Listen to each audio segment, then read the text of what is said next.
নতুন সকাল মানে নতুন তথ্য, নতুন সম্ভাবনা, নতুন সংবাদ। দর্শক, সুন্দর দিনের প্রত্যাশায় চ্যানেল 24 আয়োজন সকাল 24। শুভ সকাল, আমন্ত্রণ কেওয়াই স্টিল নিবেদিত সকাল 24-এ। আজ বুধবার 16 শ্রাবণ 1431 বঙ্গাব্দ, 31 জুলাই 2024 খ্রিস্টাব্দ। আপনাদের সাথে রয়েছি আমি সারিকা তাবাসসুম। দর্শক, আজ আয়োজনের শুরুতেই আমরা আবহাওয়া বার্তাটি জানব। সকাল থেকে রাজধানী ঢাকার আকাশে ভীষণ মেঘ জমে আছে আমরা দেখছিলাম। অন্যান্য বিভাগগুলোরও কি অবস্থা সেটি এক নজরে জানব। সেই সাথে গেল 24 ঘন্টার তাপমাত্রার রেকর্ডও আমরা দেখে নেব। ঢাকায় সর্বোচ্চ তাপমাত্রা রেকর্ড করা হয়েছে 31.4 ও সর্বনিম্ন 28 ডিগ্রি সেলসিয়াস। রাজশাহীতে সর্বোচ্চ 34.5 ও সর্বনিম্ন 27.8 ডিগ্রি সেলসিয়াস। রংপুরে সর্বোচ্চ 35 ও সর্বনিম্ন 29 ডিগ্রি সেলসিয়াস। ময়মনসিংহে সর্বোচ্চ 32.2 ও সর্বনিম্ন 29 ডিগ্রি সেলসিয়াস। সিলেটে সর্বোচ্চ 32.2 ও সর্বনিম্ন 27.8 ডিগ্রি সেলসিয়াস। চট্টগ্রামে সর্বোচ্চ 30.1 ও সর্বনিম্ন 25.2 ডিগ্রি সেলসিয়াস। খুলনায় সর্বোচ্চ 33.6 ও সর্বনিম্ন 27.2 ডিগ্রি সেলসিয়াস। বরিশালে সর্বোচ্চ 30.7 ও সর্বনিম্ন 27.7 ডিগ্রি সেলসিয়াস। দেশের সর্বনিম্ন তাপমাত্রা রেকর্ড করা হয়েছে টেকনাফে 25 ডিগ্রি সেলসিয়াস। দেশের সর্বোচ্চ তাপমাত্রা রেকর্ড করা হয়েছে দিনাজপুরে 35.6 ডিগ্রি সেলসিয়াস। ঢাকা, খুলনা, বরিশাল, চট্টগ্রাম ও সিলেট বিভাগের অধিকাংশ জায়গায় এবং ময়মনসিংহ, রংপুর ও রাজশাহী বিভাগের দু এক জায়গায় অস্থায়ীভাবে দমকা হাওয়া সহ হালকা থেকে মাঝারি ধরনের বৃষ্টি অথবা বজ্রসহ বৃষ্টি হতে পারে। সারা দেশে দিনের ও রাতের তাপমাত্রা সামান্য হ্রাস পেতে পারে। দর্শক, আবহাওয়া বার্তাটি তো জেনে নিলাম। এবার একটু পত্রিকার পাতায় চোখ না বুলালেই নয়। দর্শক, হাতে রয়েছে প্রতিদিনের মতোই কয়েকটি পত্রিকা। আমরা সমকাল দিয়ে শুরু করব। সমকালের শুরুতেই যে শিরোনামটি আমি পড়ছি, কত মানুষ নিহত এখনো অজানা।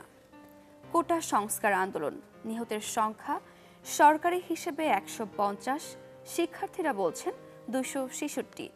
বিদেশি সংবাদ মাধ্যমের তথ্য 2 শতাধিক। সমকালের তথ্যে 208 মঙ্গলবার পর্যন্ত। পাশাপাশি আমি আরও একটি শিরোনাম দেখছি, নির্বাহী আদেশে আজই নিষিদ্ধ হচ্ছে জামায়াত। স্বরাষ্ট্র মন্ত্রণালয়ের 7 মন্ত্রী প্রতিমন্ত্রীর বৈঠক, প্রধানমন্ত্রীর অনুমোদনের পর আদেশ জারি। শুধু নিষিদ্ধ নয়, যুদ্ধাপরাধীর দল হিসেবেও বিচার করতে হবে বলেছেন শাহরিয়ার কবির। দর্শক, এই ছিল সমকালের প্রধান শিরোনামগুলো। সমকালের পরপরই আমরা চলে যাব প্রথম আলোতে, দেখে নেব প্রথম আলোর প্রধান শিরোনামগুলো। হত্যার বিচার চেয়ে মুখে লাল কাপড় বেঁধে মিছিল। জাহাঙ্গীরনগর, রাজশাহী, নর্থ সাউথ বিশ্ববিদ্যালয় সহ বিভিন্ন স্থানে গতকাল প্রতিবাদ কর্মসূচি হয়েছে। কোটা সংস্কার আন্দোলন ঘিরে সংঘর্ষ সংঘাতে নিহত ব্যক্তিদের স্মরণ করে এবং এসব ঘটনার বিচার চেয়ে গতকাল মঙ্গলবার অনেকে ফেসবুকে নিজের প্রোফাইলে লাল রঙের ফ্রেম ব্যবহার করেছেন। ঢাকায় গ্রেপ্তার 87% রাজনৈতিক পরিচয় নেই। শ্রমজীবী মানুষ ও শিক্ষার্থীদের খোঁজে প্রতিদিন অসংখ্য স্বজন ভিড় করছেন ডিবি কার্যালয়, থানা ও আদালতের সামনে। 243 মামলায় গ্রেপ্তার 2630। 2284 জনের রাজনৈতিক পরিচয় নেই। বিএনপি নেতাকর্মী 269 জন, জামায়াত ও শিবিরের 73 জন। প্রথম আলোর শিরোনামগুলো আমরা দেখছিলাম। প্রথম আলোর পরে আমরা কালের কণ্ঠের শিরোনামগুলোতে চলে যাব। যে কোনো সময় জামায়াত শিবির নিষিদ্ধের নির্বাহী আদেশ। জামায়াতের রাজনীতি নিষিদ্ধে সরকারের সিদ্ধান্তকে স্বাগত জানিয়েছেন মুক্তিযুদ্ধের পক্ষের দলগুলো। বাংলাদেশ জামায়াত ইসলামী এবং তাদের সহযোগী সংগঠনগুলোকে নিষিদ্ধ করা হতে পারে আজ বুধবার। একই শিরোনাম আমরা প্রথম আলোতেও দেখছিলাম। তদন্তে বিদেশি কারিগরি সহায়তা নেওয়া হবে। আহতদের দেখতে সোহরাওয়ার্দীতে প্রধানমন্ত্রী। কোটা সংস্কার আন্দোলন ঘিরে সহিংসতায় আহতদের দেখতে গতকাল মঙ্গলবার বিকেলে শহীদ সোহরাওয়ার্দী মেডিকেল কলেজ হাসপাতাল পরিদর্শন করেছেন প্রধানমন্ত্রী শেখ হাসিনা। এর আগে গণভবন জার্মান রাষ্ট্রদূত সৌজন্য সাক্ষাৎ করতে গেলে প্রধানমন্ত্রী বলেন, সহিংসতা ও প্রাণহানির ঘটনার সুষ্ঠু মানসম্মত তদন্তে বিচার বিভাগীয় তদন্ত কমিশনের জন্য বিদেশি কারিগরি সহায়তা নেওয়া হবে।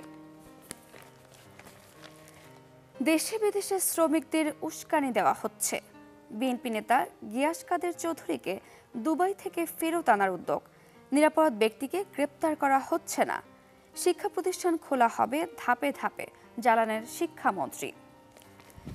কালের কণ্ঠের শিরোনামগুলো আমরা দেখছিলাম। কালের কণ্ঠের পরে আমরা চলে যাব দৈনিক ইত্তেফাকে।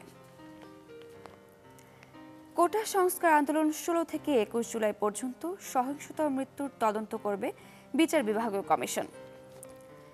চোরাগোপ্তা হামলা নিয়ে শঙ্কা আইন শৃঙ্খলা বাহিনীর।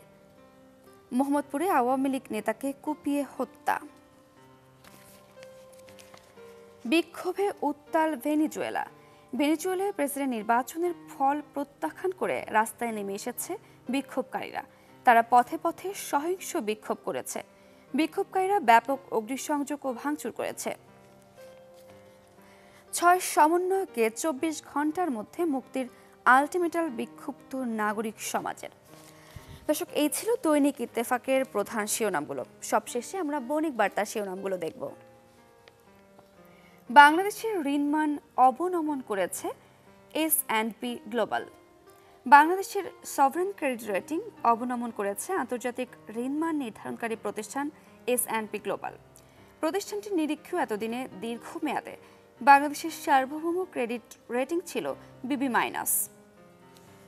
কিন্তু পরবর্তীতে পরিস্থিতিতে বাংলাদেশের এ ঋণমান কমিয়ে B+ করে দেওয়া হয়েছে। সারা দেশে আজ মার্চ ফর জাস্টিস কর্মসূচি। দেশের সব আদালত, ক্যাম্পাস ও রাজপথে আজ দুপুর ১২টায় মার্চ ফর জাস্টিস কর্মসূচি পালনের ঘোষণা দিয়েছে বৈষম্য বিরোধী ছাত্র আন্দোলন। সংগঠনটির অন্যতম সমন্বয়ক আব্দুল কাদেরের পাঠানো এক বিজ্ঞপ্তিতে গতকাল নতুন এই কর্মসূচি ঘোষণা করা হয়েছে। হাজারো তরুণকে গ্রেপ্তারে উদ্বিগ্ন জাতিসংঘ। দর্শক, এই ছিল আজকের দিনের মোটামুটি প্রধান শিরোনামগুলো। এবারে চলে যাব ভিন্ন একটি প্রসঙ্গে। দর্শক, চা উৎপাদনে সিলেট অঞ্চলের পরপরই সীমান্ত ঘেঁষা জেলা পঞ্চগড়ের নাম আসে, কিন্তু দেশের বর্তমান পরিস্থিতি, অস্থিরতা এবং নানামুখী সংকটে চা শিল্প চরম হুমকির মুখে পড়েছে। দর্শক, এই মুহূর্তে পঞ্চগড় থেকে যুক্ত হয়েছেন আমাদের সহকর্মী হোসেন রায়হান। জানবো সেখানকার বর্তমান অবস্থা ও চলমান সংকট এবং উত্তরণের খবরাখবর নিয়ে। হোসেন রায়হান, আমরা একটু পঞ্চগড়ের চা শিল্পের বর্তমান পরিস্থিতি নিয়ে জানতে চাই। কিছুদিন আগেই তো তীব্র তাপপ্রবাহ ছিল, সেখানে তো ক্ষতি হয়েছে, এখন আবার কারফিউ চলছে, বন্দরগুলো বন্ধ, পণ্য পরিবহনের সমস্যা। কি পরিস্থিতি সেখানকার, ব্যবসায়ীরা কি বলছেন এবং চাষিদেরও কি অবস্থা?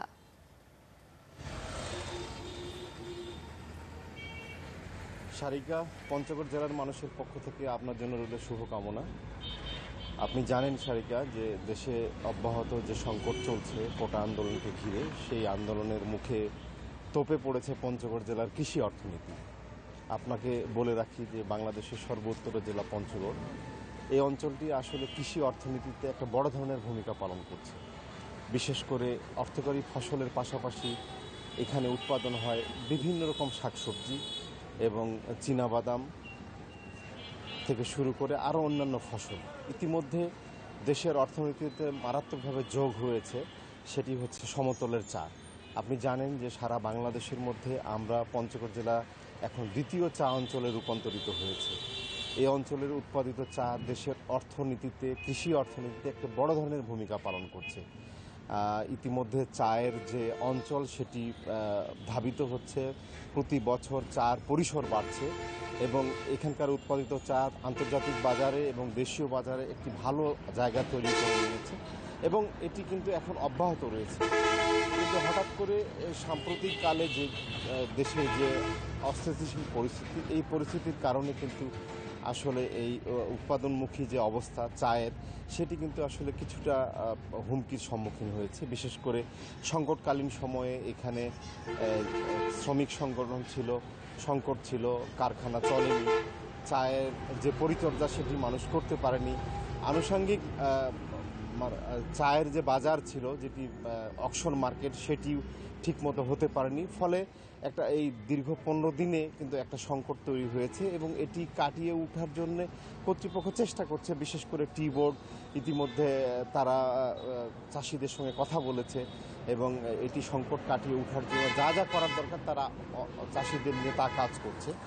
তো এরকম একটা সংকট এখানে বিরাজ করছে। পাশাপাশি আপনাকে জানিয়ে রাখি যে বাংলাদেশের মধ্যে একমাত্র চতুর্দেশীয় বন্দর হচ্ছে পঞ্চগড় জেলার বাংলাবান্ধা স্থল বন্দর। এই বন্দরেও কিন্তু স্থবিরতা নেমে এসেছিল। বিশেষ করে এই সংকটের সময়ে সার্ভার বন্ধ ছিল, পরিবহন বন্ধ ছিল। ফলে অর্থ বাণিজ্যের যে বড় যোগানদাতা এই বন্দর, বিশেষ করে চতুর্থ দেশীয় স্থল বন্দর ভারত, নেপাল, ভুটান এবং বাংলাদেশের সাথে এই বাংলাবান্ধা বন্দরের যোগসূত্র, এটি কিন্তু প্রায় 10 দিনেরও অধিক সময় ধরে কিন্তু এই বন্দরে আমদানি রপ্তানি বন্ধ ছিল। ফলে একটা বড় ধরনের ধাক্কা কিন্তু অর্থনীতিতে এসেই যায়। তো সব মিলে পরিস্থিতি আস্তে আস্তে শিথিল হচ্ছে এবং স্বাভাবিক হচ্ছে। মানুষজন আবার ঘুরে দাঁড়িয়েছে। আমরা বিশেষজ্ঞ পর্যায়ের যারা মানুষ রয়েছে তাদের সাথে কথা বলেছি, তারা যেমনটি জানিয়েছে আসলে সংকট যেটি ছিল সেটি আস্তে আস্তে যেহেতু সমাধানের দিকে যাচ্ছে, ইতিমধ্যে গাড়ি ঘোড়াও চালু হয়েছে। আপনি জানেন এই সময়ের মধ্যে পরিবহনও বন্ধ ছিল। এখনও কিন্তু পঞ্চগড় থেকে আন্তনগর যে ট্রেন সার্ভিস সেটি কিন্তু বন্ধ রয়েছে। সীমিত আকারে চলছে বাস সার্ভিস এবং সরকারের যে ঘোষণা হয়তো আগামীকাল থেকে স্বল্প পরিসরে স্বল্প রুটের যে ট্রেন সার্ভিসগুলো সেগুলোই কিন্তু চালু হয়ে যাবে। ফলে মানুষের যে দুর্ভোগ সেটিও কিন্তু কমে যাবে। সার্বিক অর্থে পঞ্চগড় সীমান্ত জেলা, একটি সীমান্তবর্তী জেলা। এই জেলার অর্থনীতি কিন্তু অনেক দিন দিন অগ্রসর হচ্ছে। তো আমরা আশা করছি যে সংকট কেটে যাওয়ার সঙ্গে সঙ্গে অর্থনৈতিক অবস্থা ভালো হবে। তো সারিকা, এই ছিল পঞ্চগড় জেলার সার্বিক পরিস্থিতি আমার কাছে। হোসেন রায়হান, আপনাকে অসংখ্য ধন্যবাদ। দর্শক, পঞ্চগড়ের চা শিল্পের খবরাখবর আমরা জানছিলাম। সমতল ভূমিতে যে চা উৎপাদন হতে পারে এর অন্যতম বড় উদাহরণ কিন্তু বাংলাদেশের পঞ্চগড়। কিন্তু বর্তমান পরিস্থিতিতে কিছুটা ক্ষতির সম্মুখীন এই শিল্প, কিন্তু পরিস্থিতি বর্তমানে অনেকটা স্বাভাবিক হচ্ছে, আমরা এমনটিও জানছিলাম। দর্শক, এবারে আমরা চলে যাব আমাদের আরেকটি নিয়মিত আয়োজনে, ইতিহাসের এই দিনে। আজকে 31 জুলাই, আজকের এই দিনটি কিন্তু ঐতিহাসিকও বটে। কিন্তু কেন আজকের এই দিনটি ঐতিহাসিক, কি উল্লেখযোগ্য ঘটনা আজকের এই দিনে ঘটেছিল, আমরা এক নজরে জেনে আসবো এবারে। 1658 সালের এই দিনে আওরঙ্গজেব ভারতের মুঘল সম্রাট ঘোষিত হন। 1954 সালের এই দিনে ইতালীয় পর্বতারোহী দল প্রথম হিমালয়ের K2 শৃঙ্গে আরোহণ করেন। 1971 সালের এই দিনে অ্যাপোলো 15 মহাকাশযান চাঁদে যাবার উদ্দেশ্যে রওনা হয়। 1973 সালের এই দিনে বাংলাদেশকে স্বাধীন দেশ হিসেবে স্বীকৃতি দেয় দক্ষিণ ভিয়েতনাম। 1978 সালের এই দিনে চীনে শেক্সপিয়ারের রচনাবলীর ওপর থেকে নিষেধাজ্ঞা প্রত্যাহার করা হয়। 2012 সালের এই দিনে মাইকেল ফেলপস 1964 সালে লারিসা লাথিনিয়ার গড়া অলিম্পিকের এক আসরে সর্বোচ্চ পুরস্কার বিজয়ের রেকর্ড ভাঙেন। দর্শক, এই মুহূর্তের সময় হলো কেওয়াই স্টিল নিবেদিত সকাল 24-এ ছোট্ট একটা বিরতির। ফিরছি আরও আয়োজন নিয়ে, আমাদের সঙ্গেই থাকুন। ফিরে এলাম বিরতির পর। আবারও আমন্ত্রণ কেওয়াই স্টিল নিবেদিত সকাল 24-এ। দর্শক, আয়োজনের এই মুহূর্তে জন্মদিনের শুভেচ্ছা না জানালেই নয়। আবারও মনে করিয়ে দিচ্ছি, আজ 31 জুলাই। আজকের এই দিনটি আপনাদের কিংবা আপনাদের আপনজনের যাদের জন্মদিন, তাদেরকে সকাল 24 পক্ষ থেকে জানাই অনেক অনেক শুভেচ্ছা। আপনাদের দিনটি অনেক ভালো কাটুক, রঙিন কাটুক, এই কামনা করছি। দর্শক, আপনাদের পাশাপাশি আজকের এই দিনে কোন কোন বিখ্যাত ব্যক্তির জন্মদিন আমরা সেটিও জেনে আসব, তাদের শুভেচ্ছা জানাবো। সেই সাথে তাদের কয়েকটি বিখ্যাত কাজ নিয়েও আমরা এক নজরে জেনে নেব। 1800 সালের এই দিনে জন্মগ্রহণ করেন জার্মান রসায়নবিদ ফ্রেডরিক ভোলার। 19 শতাব্দীতে তিনি ইউরিয়া সংশ্লেষণের জন্য সর্বাধিক পরিচিত। এছাড়া বেশ কিছু মৌলিক পদার্থকে পৃথকীকরণের জন্য তিনি খ্যাতি লাভ করেন। ফ্রেডরিক ভোলারকে আধুনিক জৈব রসায়নের জনক হিসেবে অভিহিত করা হয়। ফ্রেডরিক ভোলার বেরিলিয়াম, সিলিকন ও সিলিকন নাইট্রাইডের আবিষ্কারক। 1944 সালের এই দিনে জন্মগ্রহণ করেন অভিনেত্রী জেরাল্ডিন লেই চ্যাপলিন। তিনি একাধারে ইংরেজি, ফরাসি এবং স্পেনীয় ভাষার বিশিষ্ট অভিনেত্রী। তিনি প্রখ্যাত অভিনেতা ও চলচ্চিত্র নির্মাতা চার্লি চ্যাপলিনের চতুর্থ সন্তান। মার্কিন চলচ্চিত্রে আত্মপ্রকাশ করেন ডেভিড লিন পরিচালিত ডক্টর ঝিভাগো এবং এই চলচ্চিত্রে অভিনয়ের জন্য তিনি গোল্ডেন গ্লোব পুরস্কারের মনোনয়ন লাভ করেন। 1962 সালের এই দিনে জন্মগ্রহণ করেন আমেরিকান অভিনেতা ওয়েসলি ট্রেন্ট স্নিপস। তিনি 1986 সালে গোল্ডি হ্যান গাড়ি ওয়াইল্ড ক্যাটসে তার চলচ্চিত্র আত্মপ্রকাশ করেন। স্নিপস দ্য ওয়াটার ড্যান্স চলচ্চিত্রে তার কাজের জন্য ইন্ডিপেন্ডেন্ট স্পিরিট পুরস্কারের জন্য মনোনীত হন। কর্মজীবনে অসংখ্য সফল সিনেমার অধিকারী তিনি। 1966 সালের এই দিনে জন্মগ্রহণ করেন অভিনেতা ডিন জর্জ কেইন। 1993 থেকে 1997 সাল পর্যন্ত তিনি Clark Kent, Superman TV series Lois and Clark, the new adventures of সুপারম্যানে অভিনয় করেছিলেন। Ripley's believe it or not এর হোস্ট ছিলেন কেইন। দর্শক, আজকের দিনের জন্মদিন নিয়ে তো জানা হয়ে গেল, এবার একটা চমৎকার তথ্য দেই আপনাদের। ছাদে ভাগুয়া জাতের আনার চাষ করেছে এক পটুয়াখালীর চাষি এবং তাক লাগিয়ে দিয়েছেন তিনি। দর্শক, এই বিষয়ে আরও জানবো আমরা, সেখান থেকে আমাদের একটি প্রতিবেদন আমরা দেখে নেব বিস্তারিত জানার জন্য। গাছে গাছে শোভা পাচ্ছে লাল টকটকে আনার। নিজ বাড়ির ছাদে ভাগুয়া জাতের এসব আনারের চাষাবাদ করেছেন পটুয়াখালীর medical technologist Mohammad Harun or Rashid. জানান, শখের বশে ছাদ বাগান করলেও এখন তা রূপ নিয়েছে বাণিজ্যিক আবাদে। প্রায় 3000 বর্গফুট জায়গায় গাছ আছে 80টি, যার অধিকাংশই দিচ্ছে ফলন। যে পরিশ্রম আর যে টাকা পয়সা খরচ হচ্ছে তাতে প্রত্যেক বাগানে যদি এইরকম ফলন ফলানো যায়, তা আমি আমার ইচ্ছা যে আমি এখানে কলম করতেছি যাতে আমি লোকের এটা ছড়াই দিতে পারি, আর মানুষ আমার গাছের ফলন দেখে তারা উদ্বুদ্ধ হয়। আমদানিকৃত আনারের তুলনায় এই আনার অনেক বেশি সুস্বাদু বলে দাবি বাগান দেখভালের দায়িত্বে থাকা শ্রমিকদের। এদিকে ছাদ বাগানে বিদেশি জাতের আনার দেখে মুগ্ধ এলাকাবাসী। কেউ কেউ আসছেন চারা নিতে। আসলে ছাদ বাগানটা খুব সুন্দর দেখার জন্য সবাই চাই আমি এরকম ছাদ বাগান করুক, খুবই ভালো লাগতেছে দেখতে। ইন্ডিয়ার মানালিতে গিয়েও দেখেছি, বাংলাদেশে এসে দেখলাম যে সেটার ফলন কোনো অংশেই কম না, অলমোস্ট ইন্ডিয়ার সমানই। ঠিক আছে, এই জন্যই আমি প্রচণ্ড রকমের ইন্সপায়ার্ড। আমি নেক্সট কয়েক মাসের মধ্যে ইনশাল্লাহ এই আনার বাগান করব। ছাদ বাগান তৈরিতে আগ্রহীদের সার্বিক সহযোগিতার আশ্বাস দিলেন কৃষি কর্মকর্তা। রোগবালাই থেকে, বিশেষ করে ফল ছিদ্রকারী পোকা অথবা আনারের যে পচন ধরে, এটা থেকে কিভাবে রক্ষা পাবে অথবা ছাদ বাগান কীভাবে ব্যবস্থাপনা করতে হবে, সে ব্যাপারে আমরা পটুয়াখালী এই ছাদ বাগানি কৃষকদেরকে সবসময় পরামর্শ দিয়ে আসছি এবং তাদেরকে প্রযুক্তিগত সহায়তা দিচ্ছি।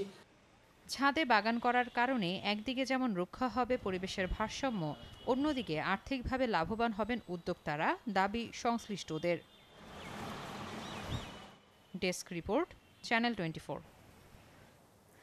দর্শক, চমৎকার একটি প্রতিবেদন আমরা দেখলাম। ইন্টারনেট দেখে আনার চাষ করে তাক লাগিয়ে দিয়েছেন পটুয়াখালীর হারুনুর রশিদ চৌধুরী। আমরা দেখছিলাম এমনটি। এবার একটু আমরা টেকনোলজি নিয়ে জানবো। কৃত্রিম বুদ্ধিমত্তা প্রযুক্তির মাধ্যম দিয়ে ছবি তৈরি ও সম্পাদনার নতুন মডেল চালু করতে যাচ্ছে ফটোশপ। এরই মধ্যে বেটা সংস্করণ ব্যবহারকারীরা ফটোশপের ফায়ারফ্লাই ইমেজ 3 ফাউন্ডেশন মডেলটি ব্যবহার করে দ্রুত কৃত্রিম ছবি তৈরির পাশাপাশি সম্পাদনা করতে পারছেন। সম্প্রতি যুক্তরাজ্যে অনুষ্ঠিত অ্যাডোবি ম্যাক্স লন্ডন সম্মেলনে ফটোশপে ফায়ারফ্লাইয়ের নতুন ইমেজ মডেলের যুক্তের ঘোষণা দিয়েছে ফটোশপের নির্মাতা প্রতিষ্ঠান অ্যাডোবি ইনকর্পোরেটেড। অ্যাডোবির ক্রিয়েটিভ প্রোডাক্ট গ্রুপের senior vice president SVP Ashley Still জানিয়েছেন, ফটোশপের নতুন এই মডেলের জেনারেটিভ ইমেজ সুবিধা ব্যবহার করে ব্যবহারকারীরা সহজেই লিখিত প্রম্পটের মাধ্যমে ছবি তৈরি করতে পারবেন।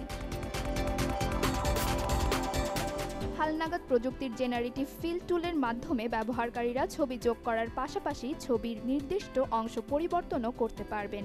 এছাড়া ছবি ইম্পোর্ট করে ছবির বৈচিত্র্য আনতে পারবেন ব্যবহারকারীরা। পাশাপাশি লিখিত প্রম্পট দিয়ে ছবির পটভূমি তৈরি করা যাবে, ফলে সহজেই ছবিতে নিজেদের কল্পনা অনুযায়ী পটভূমি যুক্ত করা যাবে। অ্যাডোবির মতে ফায়ারফ্লাই ইমেজ 3 ফাউন্ডেশন মডেল কাজে লাগিয়ে সম্পাদনা করা ছবিগুলো হবে নিখুঁত, ফলে সেগুলো বিভিন্ন কাজে ব্যবহার করা যাবে। ছবি তৈরির জন্য অ্যাডোবির তথ্য ভাণ্ডার ও মেধাসত্ত্বহীন ছবি বা আধেও ব্যবহার করবে ফায়ারফ্লাই ইমেজ 3 ফাউন্ডেশন মডেলটি। ফলে ছবিগুলো বাণিজ্যিকভাবে ব্যবহারের জন্য কোনো আইনগত বাধার সম্মুখীন হতে হবে না। উল্লেখ্য, লিখিত প্রম্পট থেকে ছবি বা পটভূমি তৈরির জন্য গত বছরের মার্চ মাসে কৃত্রিম বুদ্ধিমত্তা AI প্রযুক্তির সুবিধার ফায়ারফ্লাই মডেল উন্মুক্ত করে অ্যাডোবি।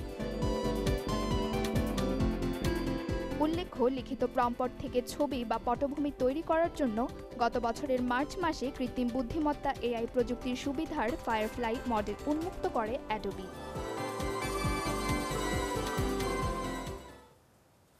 দর্শক, টেকনোলজি নিয়ে জানলাম, কৃষি নিয়ে জানলাম, এবং একটু পর্যটন নিয়ে জানব।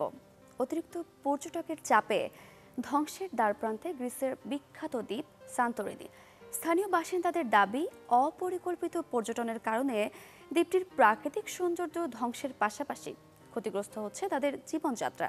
পরিস্থিতি নিয়ন্ত্রণে সরকারকে পর্যটকের সংখ্যা নির্ধারণের পরামর্শ দ্বীপ কর্তৃপক্ষের। আমরা একটি প্রতিবেদন দেখে আসব। সাদা ও নীলের মিশেলে অপরূপ সৌন্দর্যের দ্বীপ গ্রিসের সান্তোরিনি। 13 গ্রাম নিয়ে গঠিত সান্তোরিনিকে আগ্নেয়গিরির দ্বীপও বলা হয়, যেখানে 20,000-এর বেশি মানুষের বসবাস। কিউব আকৃতির দ্বীপের দৃষ্টিনন্দন স্থাপত্যশৈলী মুগ্ধ করে সৌন্দর্য পিপাসুদের। তাই তো বছর জুড়েই থাকে পর্যটকদের আনাগোনা। এপ্রিল থেকে অক্টোবরে পর্যটন মৌসুমে বাড়ে পর্যটকদের সংখ্যা। গেল কয়েক বছর পর্যটক বেড়েছে কয়েক গুণ। তবে ছোট্ট দ্বীপটিতে অতিরিক্ত পর্যটকদের সামাল দিতে নেওয়া হয়নি সঠিক পরিকল্পনা। কর্তৃপক্ষের উদাসীনতায় নষ্ট হচ্ছে সান্তোরিনির প্রাকৃতিক সৌন্দর্য, দাবি স্থানীয়দের। আমরা একটি ছোট্ট দ্বীপে বসবাস করি। ধারণ ক্ষমতার প্রায় 20 গুণ বেশি পর্যটক এখানে ঘুরতে আসে। অতিরিক্ত পর্যটকের কারণে দ্বীপের প্রাকৃতিক ভারসাম্য ক্ষতিগ্রস্ত হচ্ছে। আমাদের জীবনযাত্রার মান নিচে নেমে গেছে।